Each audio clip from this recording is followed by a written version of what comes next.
بسم اللہ الرحمن الرحیم۔ اللہم صلی علی محمد و علی محمد۔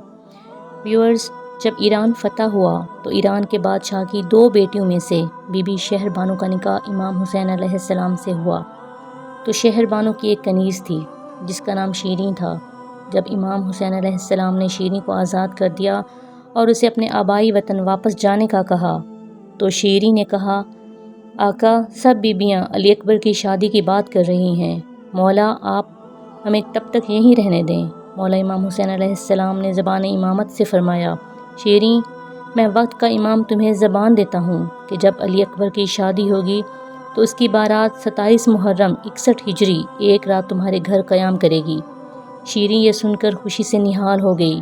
جب جانے لگی تو بی بی زینب علیہ السلام کے پاؤں پکڑ کر بہن بیٹی کی طرح رکھنے پر شکریہ ادا کرنے لگی، اور بی بی زینب سے کسی خاص نصیحت کا پوچھا تو امام علی علیہ السلام کی بیٹی نے فرمایا، شیریں، جب بھی کہیں قیدی دیکھو ان کی جو بھی حاجت ہو وہ لازمی پوری کرنا۔ شیریں نے وعدہ کیا اور اپنے آبائی وطن واپس چلی گئی۔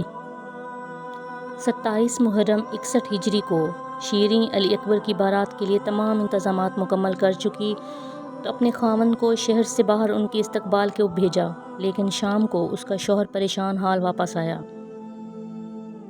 اور کہا کہ علی اکبر کی بارات کا تو دور دور تک کوئی نشان نہیں، مگر بادشاہ یزید بن معاویہ کا لشکر ہے جو شام جا رہا ہے، اور ان کے ساتھ چند باغیوں کے سر اور ان باغیوں کے گھر کی خواتین قیدی ہیں جو آج رات ہمارے محل میں قیام کریں گے۔ پہلے تو شیریں کچھ پریشان ہوئی، مگر جب قیدی خواتین کا سنا تو بی بی زینب بنت علی علیہ السلام کی نصیحت یاد آئی اور ان قیدیوں کی حاجت پوری کرنے کا وعدہ یاد آیا تو اس نے رضامندی ظاہر کی۔ اس نے دیکھا کہ چند بیبیاں جن کے ہاتھ پشت پہ بندھے ہوئے ہیں، سروں پر چادریں نہیں ہیں، بالوں سے اپنا منہ چھپایا ہوا ہے اور خاک اور خون سے اپنے بالوں پر پردہ بنایا ہوا ہے۔ شیریں نے قریب پہنچ کے سائباں کھانا پانی بھیجا اور کہا، اے بیبیوں، تمہاری کوئی بھی حاجت ہو تو بتاؤ۔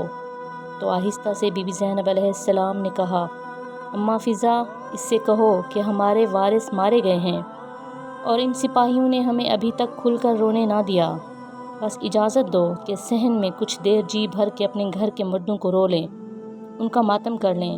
پہلے تو شیریں ہچکچائی کہ ابھی تو مولا حسین علیہ السلام اپنے بیٹے علی اکبر کی بارات لے کر آ جائیں گے تو کیا سوچیں گے کہ شیریں نے رونا پیٹنا شروع کیا ہوا ہے، مگر بی بی زینب کی وصیت سے مجبور ہو کر اس نے کہا، ابھی میرے آقا کے بیٹے کی بارات یہاں آ جائے گی، ان کی آمد سے پہلے رو لو، مگر ان کی آمد سے قبل یہ سب بند ہو جانا چاہیے۔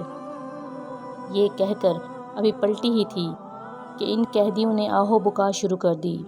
ایک بی بی نے کہا، ہائے عباس۔ شیریں پلٹی اور کہا کہ یہ نام مت لو، کسی اور کا نام لو، یہ میرے آقا کے بھائی کا نام ہے۔ دوسری بی بی کی آواز آئی، ہائے حسین۔ کسی کی آواز آئی، ہائے علی اکبر۔ شیریں تڑپ کے بولی، یہ سب تو میرے آقا کے گھر والوں کے نام ہیں، ان کے ناموں کو بلند کر کے مت روئیں۔ تو بی بی زینب علیہ السلام نے اپنے چہرہ اقدس سے بال ہٹائے اور کہا، شیریں پہچان، میں ہی علی و فاطمہ کی بیٹی ہوں، میں ہی حسن و حسین کی ہمشیرہ ہوں۔ وہ جو سامنے نیزے پر سر ہے وہ تیرے آقا حسین کا سر ہے، اور وہ جو نیزے پر سر ہے وہ علی اکبر کا سر ہے۔ وہ جو بارات ہے جو آج رات تیرے ہاں قیام کرے گی، یہی علی اکبر کی بارات ہے۔